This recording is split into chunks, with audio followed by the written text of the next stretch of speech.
When it comes to the mid-size luxury SUV segment, one product in the Indian market has been more popular than any of its competitors. I'm talking about the Mercedes GLE. Also known as the ML in its earlier form, the GLE has been incredibly popular and remains one of Mercedes India's best-selling products, which they claim they've sold already over 13,000 units of in the Indian market. Now, of course, there's a brand new generation of the GLE out. So, while it's always going to be popular, my first question is, how does it compete against the benchmark in medium-sized luxury SUVs for me, which is the BMW X5? The X5 has always been a delight to drive, a fantastic engine, fantastic gearbox, and with the new GLE bringing a brand new platform, new engines, new gearboxes, we are comparing the two today to find out which of the two is the better driver's car, which offers more value for money, which offers more luxury quotient, and which of the two is perfect for you as a customer. When it comes to the exterior design, well, I have to say in recent past, Mercedes exterior and interior designs have been absolutely fantastic. They've been producing some great looking cars and the GLE follows that line. It's quite a bit of an evolution if you look at the styling of SUVs, the GLC, the GLE, the GLS, and in certain aspects that works really well because it gives the Mercedes SUVs a very unique identity. In certain aspects it doesn't work that well. Like if you get a head-on shot of the GLE, unless you see the size, it's hard to tell whether it's a GLC or a GLE. But then again, what makes it easy is that you easily identify it as a Mercedes. You get a big three-pointed star up front, you get angular headlights, tail lights, you get 19-inch alloys on this GLE 300D that we are driving, and the proportions are quite well managed. The overhangs are not too large. It also has that rear quarter window, which was a design touch in earlier MLs or GLEs, whichever you want to call them. So from that aspect, I think the GLE is a pretty good design. It's quite attractive, it's quite head-turning, and I think that works well for it. Now the X5 for me was always the benchmark of the segment when it came to driver's car, and I really like the styling of the X5s. They were understated, they worked really well. But with BMW's evolving design language has come one problem, at least for me, this big grille. I see it more and more BMW products, but I still think it's an eyesore. The rest of the X5 design though works quite well. I really like the 20-inch alloys. These wide-spoke wheels work well. It's a dual finish pattern. It goes really well with this white of our test car. Another interesting aspect is the character line running through. You see that kink at the rear. That's also an interesting aspect which gives the X5 a unique identity. So I think when it comes to design, the competition between the X5 and the GLE is really tough. The only differentiator I think for me would have been the grille, the X5, that can really polarize opinions, whereas the GLE doesn't have any such flaws and I think would be more popularly accepted as a design, as a vehicle, and would probably stand out better. One more aspect of design and one aspect of practicality that I would also like to talk about. I think the better angle in both the GLE and the X5 is the rear. The X5 has these great tail lamps. The GLE also has great tail lamps. And when it comes to practicality, there's one advantage that the X5 offers. It has a larger tailgate, which is also split. So, it's easier to access. But then again, the X5 is also higher. The GLE is slightly lower to the ground, which means that the load floor of the single tailgate here is not too high. So I think that's interesting. I think there's more practicality with the split tailgate, but as far as access to the tailgate or putting in items into the boot or taking them out, both are equally easy.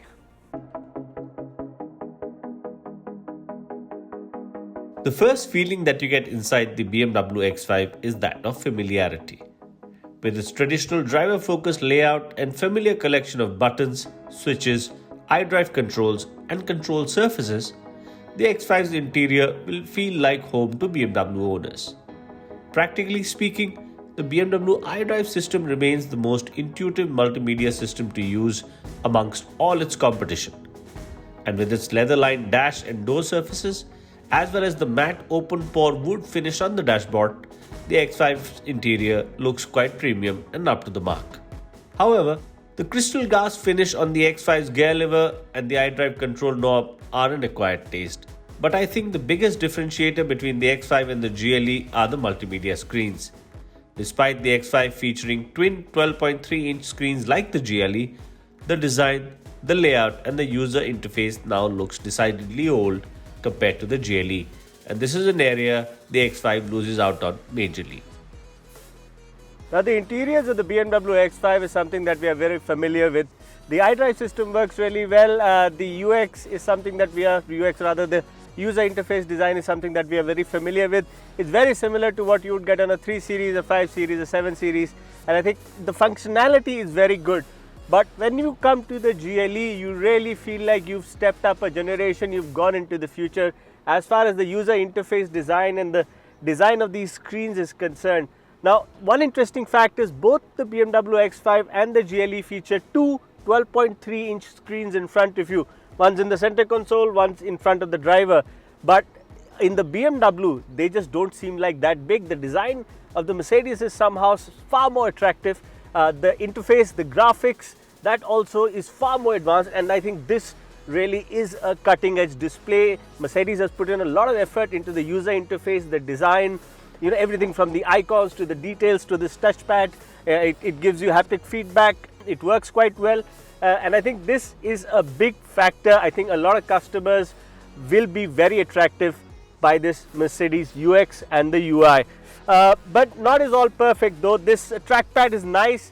In theory it works quite well, but I still think because of the screen, because of how it works, it still has a fairly large amount of training period that you take to get used to it. Once you figure it out, it's quite easy, but I think because we've been exposed to BMW's iDrive so much, we've gotten used to it too much maybe. The functionalities just become very sort of intuitive for us. The other thing that Mercedes now has voice control, so you can say, "Hey Mercedes," and what can I do for you? And you can sort of give commands to the car.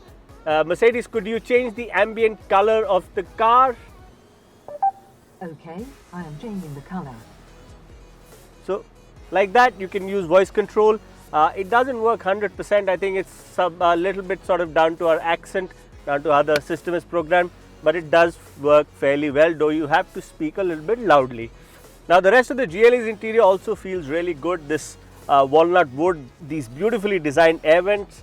I think the whole thing has been put together very well. The seats feel very comfortable, and I think there's also a little bit more room in the back seat than there is in the X5. Also, as part of the UI redesign, the control redesign in Mercedes, you get these bunch of controls on the steering wheel. This section controls the middle screen, and you can navigate through navigation, and you can search and use your phone or radio or multimedia, while this one controls the screen in front of you. So if you need to see your driving data or change the display type, you can do it all from here. Even though I think I quite like the full screen display that I already have. The graphics are great. It gives you all the information and works really, really well. It's very attractive to look at. You also get these new stocks. They've been very streamlined, quite thin. I don't know why, maybe because of familiarity. I do prefer the old ones, even though these work really, really well, but I think that's just a matter of choice, being used to using the old thicker stocks. But anyway, that's a rather subjective choice. So if you would ask me to pick one of the two between the GLE and the X5 when it comes to interiors, the UI design, the way the whole thing is finished, I would have to say that the X5, while it feels very comfortable, I'm very used to it, but now it looks slightly old, and this would have to be a clear winner as far as the interiors are concerned, as far as the UI is concerned. And with these big screens, gorgeous amount of display area that you as an owner will feel very good, and I'm sure your friends, when they step into the car, will be quite wowed by it.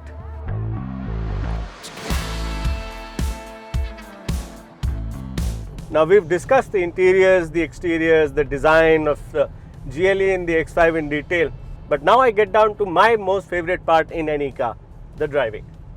First, of course, is the new X5. Now I've said before in this video itself that the X5 for me remains a benchmark when it comes to driving appeal of mid-size luxury SUVs, and this X5, I have to say, is as good as ever, if not better. What I love especially is the 3-litre straight-six diesel engine that we're driving in our test car, paired with the 8-speed ZF automatic gearbox. This is by far the best engine gearbox combination any luxury car maker offers in a regular car. I'm not talking about special editions or M's or AMGs. So that appeal is still existing in the X5. It still drives very well. That 3-litre engine still pulls like a locomotive, to use a very overused cliche. but the 620 Nm of torque the engine produces, and the seamless, the seamless gear shifting the gearbox does. I mean, it's almost like a gearbox doesn't exist. The steering also has a pretty nice amount of feel to it. What I also like about the current X5 is that the shoulder line, as you can see, and the dashboard in front of me is quite low, and very large glass house, big windows, big windscreens. So it's really easy to look out of, which means despite being a pretty big car, it's pretty easy to drive, it's very easy to place, and even in traffic you can really hustle this car. The instant response from the gearbox and the engine helps in that. Couple of things where the X5 doesn't excel as much is, of course, we've talked about the UI. The iDrive still remains really functional, but now, by the look and feel, the design, it feels a little old. Like I said, these two displays are absolutely equal in size to the ones in the GLE, but that just looks bigger. It's just been designed in a way. Also, it's been an oft discussed topic, but this graphics, this electronic speedometer and the rev counter, I'm now beginning to read it, but it's taken me some time to train myself. It's not that intuitive, so I think that is something that can definitely be improved upon. And one thing, the version we are driving is the X-Line version. It has standard fit air suspension, both front and rear. So it really controls the body roll, but the ride of the X5, especially on broken roads, is a touch on the stiffer side, which is very good if you're a driver. But if you're a rear seat passenger with the driver driving, maybe you would like it slightly softer. Another aspect, I think, where BMW needs to really up its game. Now the GLE 400D, the 3-litre version, wasn't available in Delhi on our test drive, so we are using the GLE 300D. But I'll tell you, the strange factor being the new generation Mercedes diesel engines.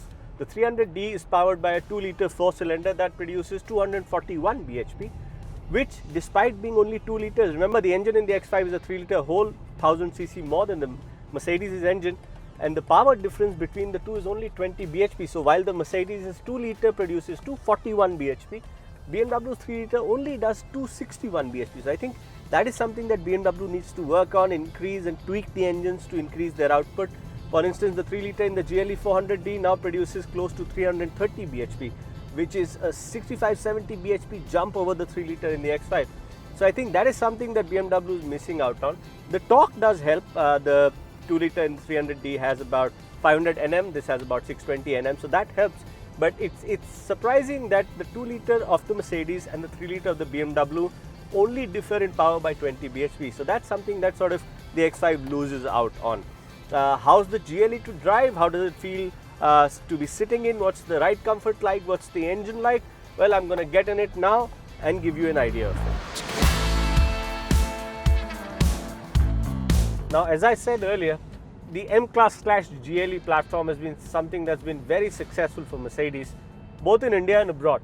In fact, in India, Mercedes has already sold over 13,000 units of this family of cars, and this is the 4th generation SUV from that family. This car obviously has a longer wheelbase by about 80 mm compared to the previous generation. The overall length of the SUV has gone up by 105 mm, and rear seat legroom has gone up by 69 mm, which is the reason why I said that it seems to have a bit more legroom in the rear seat than the X5. You also sit slightly lower in the GLE, so that slightly changes your driving experience. You view a little bit of the bonnet, the dash is higher, the shoulder line is slightly higher, but with the large glass house, the outside view still remains pretty good.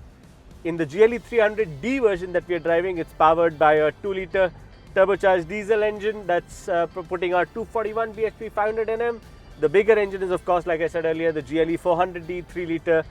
They're paired, both of them are paired to a new 9-speed gearbox. That's Mercedes' answer to the 8-speed that BMW offers. Now, how is the 2-litre engine to drive? Well, with its 241 bhp, 0 to 100 comes up in about 7.2 seconds. And this is all the power that you actually need for everyday driving. And yes, I know it's a smaller engine than the BMW straight 6. Yes, it's not as refined as the straight 6. 4-cylinder engines never are, but it does the job and it does it very well. The gearbox works decently well. It's not as polished as the 8-speed ZF, but it's a far better improvement on the 7-speed that earlier Mercedes used to have. So from that aspect, the 9-speed works well. You get paddle shifters. You also get steel suspension as standard on the GLE 300. The X5 X-Line trim that we are driving is more expensive than the base model by about 10 lakhs, and the base model of the X5 is also available with steel suspension. It's the X-Line that gets air suspension. Now, why am I telling you all that? Well, you know, at the end of the day, if you look at it, the GLE to me with its suspension setup seems more to be tuned towards the rear seat passenger. The ride is softer, there's a lot more body roll, but that also makes the interior a lot more comfortable. The refinement is really good, and if you travel on bad roads, the GLE suspension really does smother the bumps quite well. But it does lack that driving appeal that the X5 has. The steering doesn't have as much feel, is a little slower. Like I said, the engine is not as refined as the 3 litre. So there are compromises on both sides. The GLE, I think, serves more towards the customer, which is focused on comfort, on luxury, and especially that 3-pointed badge. The X5 on the other hand, well, it's got slightly polarizing looks now, but as a driving tool, it still remains a phenomenal car. That boils down to some very simple and old Indian style sort of calculations to be made. Now, if you were to choose between the GLE and the X5, really it boils down to 2 or 3 important factors. Both of them come loaded with very high levels of standard equipment, LED lighting, panoramic sunroofs, fancy multimedia entertainment systems that you see here, all-wheel drive, 19-20-inch wheels. So all that doesn't make that much of a difference. I would differentiate it on 3, like I said, 3 core philosophies. If you're looking for an out-and-out driver's car, I don't think most SUVs in the luxury space can touch the X5. So that would be my choice. But if you're looking for comfort, if you're looking for refinement, if you're looking for rear seat comfort, if you're looking for more space, the GLE clearly has an upper hand.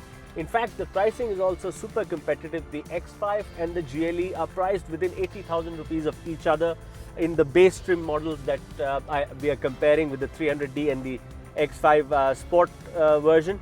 So there's not really much to choose from. And I think what ticks the boxes for the GLE for me in this comparison is the fact that the UX experience just sitting in the car gives you a more premium feel, gives you a more futuristic feel, and I think it makes you feel good about the car that you've bought.